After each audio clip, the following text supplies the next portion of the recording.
Hey, bonjour mes amis, ça va, j'espère que vous êtes très très bien. Pour aujourd'hui, je vous présente le DAF 33.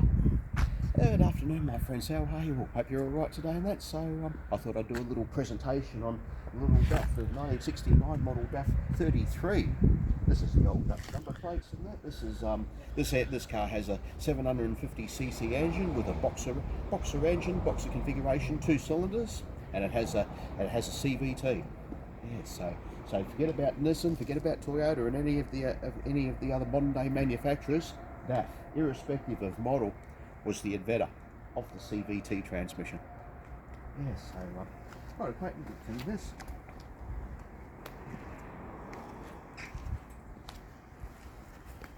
Of course, this model has a sunroof.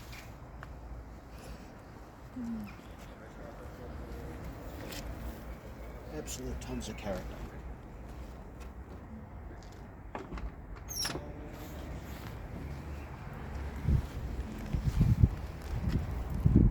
So over here we cross over to the interior. Pretty much this is your gear selector, and that this is where this is for selecting forward when you want to go forward, neutral, and reverse. So you got two directions, either go forward or reverse. Remember, this is a CVT gearbox. This is not a gearbox, but a CVT transmission. And it has it's driven by two belts, CVT belts, rubber belts, which are 2, and variable ratio.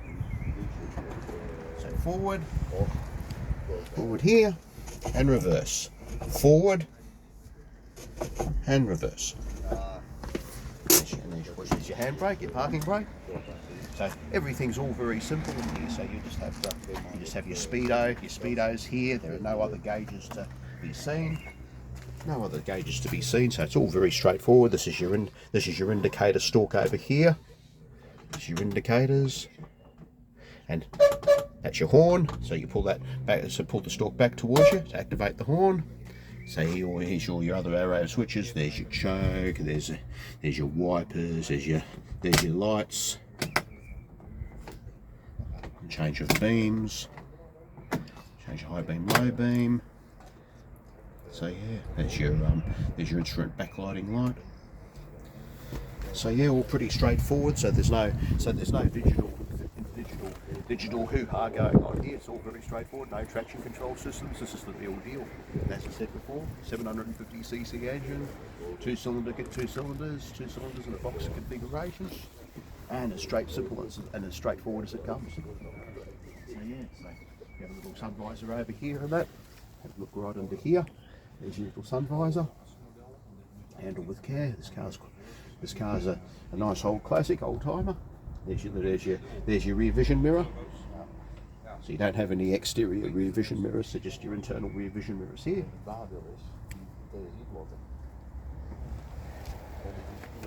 And there's your window operation.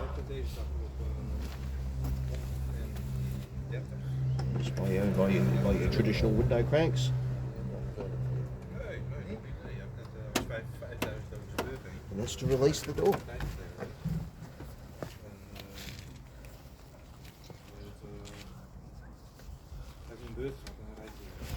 As you can see over here, that's the operation of the seats to gain access to the rear.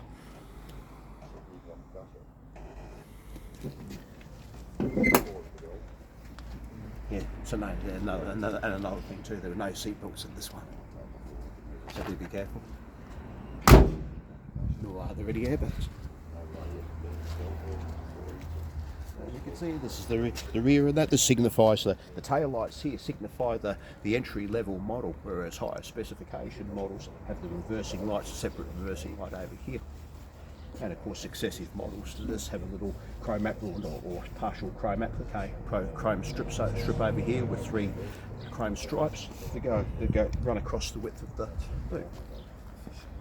So yeah, DAF 33 model, very automatic transmission. And that's your fuel tank cap right there.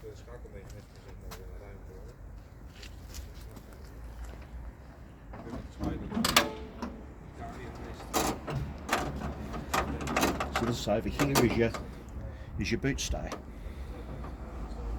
Now just have to get that to work. Higher. Higher. That's one. Out there. No. No. And now up. High and loose. High and loose. Yeah, no loose. Just once. Just once. Yes. There we are. Now we get it to look beautiful. Yeah, so this is the boot size over here. So you've got your spare tyre over here. This is where your spare's located. Little cross member, like a little crossbar running between the two rear wheel arches. And it's got a bit of rust proofing in this one too. That's where all the rust proofing is. And under here there's a generous dollop of rust proofing as well underneath the boot lid.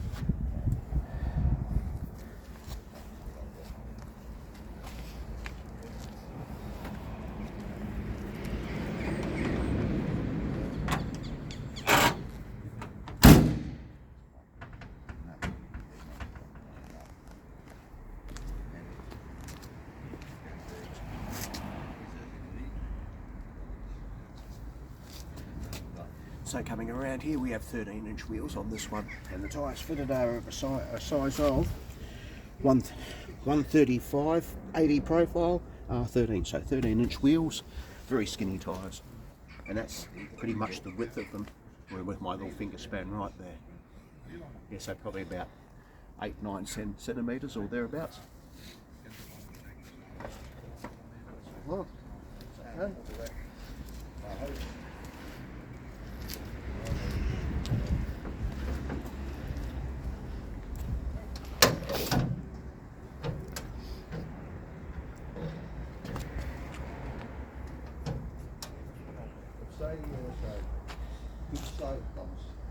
What's that? Way you go, you show me. Yeah. Show me the method. I've got part of it up.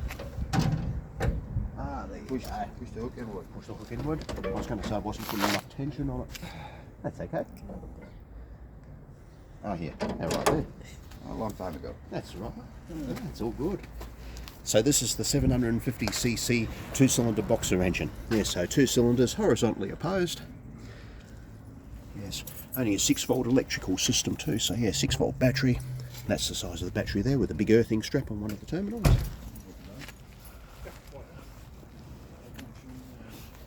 So yeah, no, quite a quaint little thing.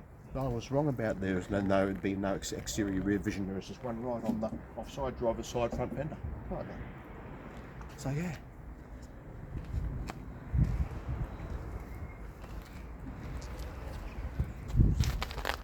Well, that's part one. Well, that's part one of the tour for this one. Let's take a look at the stuff 33 over here. Here we go.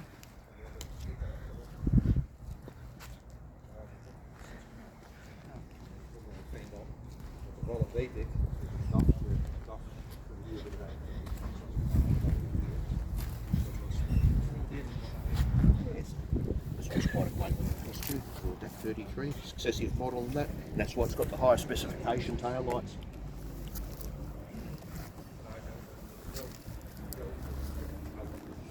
Might be able to go surfing later, perhaps.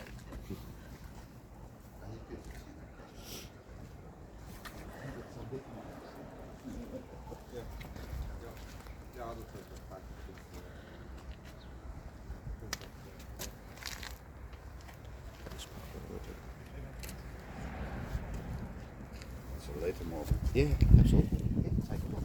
Yeah, let's take a look under the bonnet of this one. And this, what was the shear model for this particular one? What is it? As if you can see it. 80. Just trying to determine. 85. I guess this is 72. 72 model. Would you like to introduce me on my YouTube? No problem. Absolutely. This one, there is one dear friend I'd like to introduce you to as such. I've known him since the year 2000. Sort of. Yeah, sort of, or thereabouts, yeah. And my friend Maarten. So yeah, so we met on a site called the Tough Club here in the Netherlands, and that a site dedicated for dedicated to actual road safety. In other words, obliterating any kind of revenue raising by photo. So yeah. Oh. So Maarten, what would you like to tell us? This is of course is the 12 volt. Yeah, 12-volt system. They converted to 12 volt in about 72 model year. Mm-hmm. And well, what can you say about this engine? Well, it's flat 2-cylinder, Yes. forced air cooling. You get your heat from these pots. The exhaust runs through it. It's a heat exchanger. The cold air comes in here, goes around the exhaust pipe, and comes out here and goes into the interior. This is the more luxury model than the old one over there, because this one has open what they called air conditioning. Ah, yep, yeah. Yes, the old version, yes. For the rest, well, it's simple. You can, if there's anything broken on it, hammer, screwdriver, piece of wire, runs. Oh, very good, yes. Yes, all the old methods seem to work the best. Yeah. Simplicity plus. It always goes a long way. And the other difference between these two models, well, you have the dashboard here, has a sun visor and one clock, because this is the simple model. Yep. You have the pull switches in the older model, and the newer model,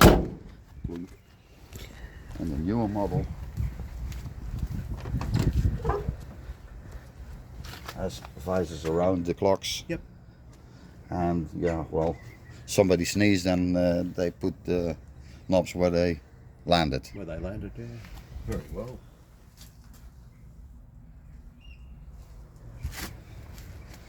This is your vacuum for the for driving in the mountains. Yep. So it reduces your transmission. Yep. So you can brake on your transmission and the engine. Yep. The engine does not have any connection to the transmission when it's idling. It's idling about 750 RPM, and when it goes up to 1050, centrifugal forces push the coupling shoes outside. Yep. And then you have connection between the gearbox and the engine, which also means you can't push it to start. And very important, when you start it, always put the lever in the desired direction, because if you put it in neutral and you start it with a choke, the RPM will be too much to be able to put it in gear. And well, this is also the luxury model. It should open, it opens. Draft windows. And the older models, the 32 and the older models of that one, also had windows that could hinge open. Yep. They also decided to part from the written logo when this model came out with the chrome striping and striping over here, and just the printed letters.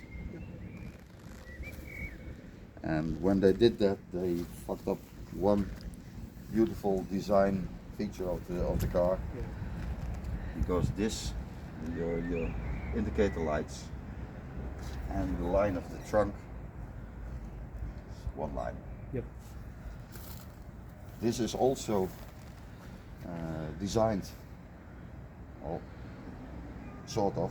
The original one was designed by Johan van Bergen, but this one with the sharp edge of the roof and lifted trunk and bonnet as designed by Giovanni Michelotti, the same guy that designed the new class of BMWs, and the Triumph Stag and the Triumph Spitfire, Triumph Dolomite. Also the Leyland P76 here, strong. Yeah.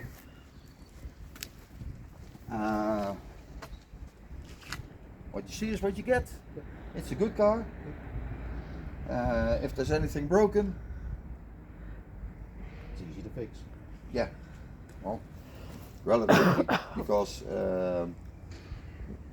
not many parts are still available. But so you have to know your way. Yeah. I mean, with most cars, this hotspot pipe is gone. Yep. So it will start just awful. Yep. And well, this one has a new one fitted, so that works. And now everybody will be interested in the gearbox, I guess. Yeah, I think so. Well, there's another one on the hoist. bridge. Yeah, on the hoist, yeah. Let's go have a look at the one on the hoist.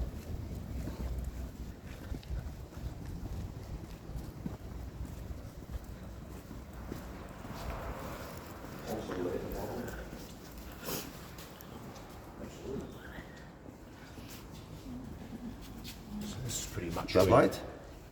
Should be okay, I think, yeah. Should be okay. This entire thing is the gearbox.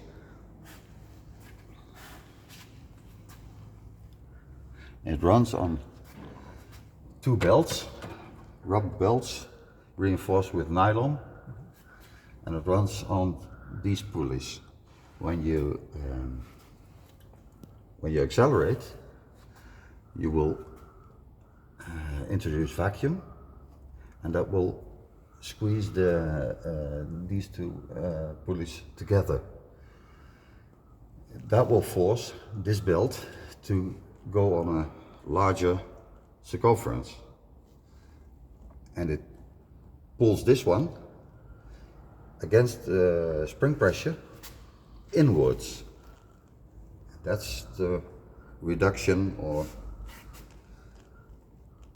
The ratio. the ratio which you use to accelerate the car. In other words,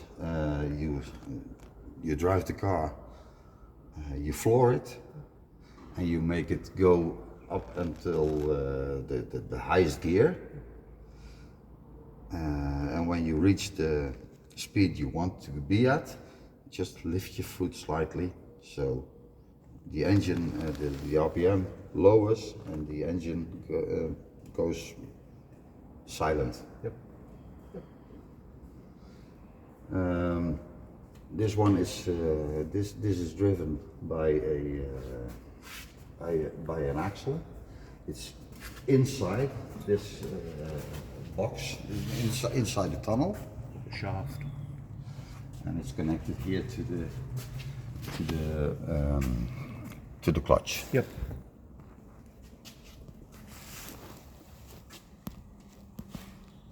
Has no real oil filter, like in modern cars. You just pull this, and there's a little sieve. Yep. Like a strainer or a sieve, yeah. Yeah. And here you have the heating box, Heat exchanger. heat exchanger.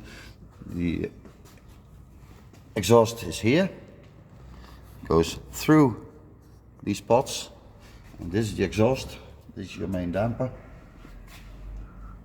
And you got two exhausts. Like a muffler. Main muffler, damper, whatever, straight up to the back.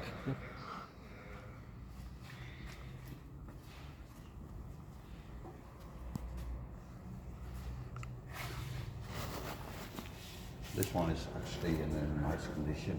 Yeah, absolutely. That's true. It's about even more so considering the age. Considering it's 50 years old. Absolutely, yeah. Makes it all the more impressive, actually. Excellent. And you can see with the independent rear suspension too, you can see the distinct control arms over here. This is where they're located, and that trailing arms, the semi-trailing arms are over here. It goes right to each of the individual wheels, individual control arms. So yes, fully independent suspension. And of course, when you cross over to where the front suspension is, you've got this typical like a big leaf, a torsion bar, a leaf spring suspension, which is just the one leaf, as you can see, it just runs transversely crosswise over to here to each of the wheels. And you may not be able to see it from here, however, is that you've got the bump stops, and this is where one of the bump stops is right there. Very hard to see, I know. And that's where the bump stop is in relation to the actual torsion spring, the torsion bar, like so, and that's pretty much where my finger is now. That's the amount of travel it has. So it doesn't have massively great long suspension travel, but it is quite simple nonetheless. There you go, to see an idea of it there. It is subtle. It's the suspension is not exactly hard. It is not exactly. It's a mix between German and French suspension. Yep. But given that the car only weighs about 650, 700 kilos, which is next to nothing, Very much so, yeah. it doesn't need much. Absolutely. Absolutely.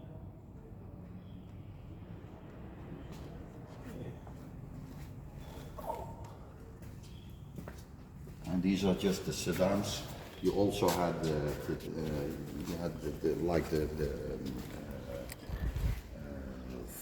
Volkswagen, what's the name?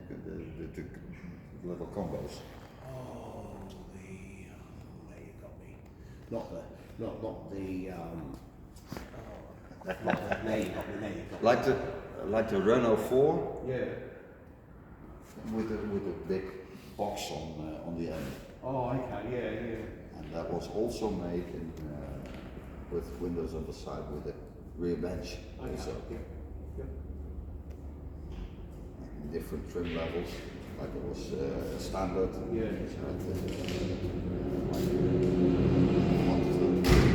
Models before that with white painted bumpers. Yeah. No hubcaps. Yep. To the luxury model like that, and the super luxury model with the extended windows and the air conditioning. Yes. Gotcha.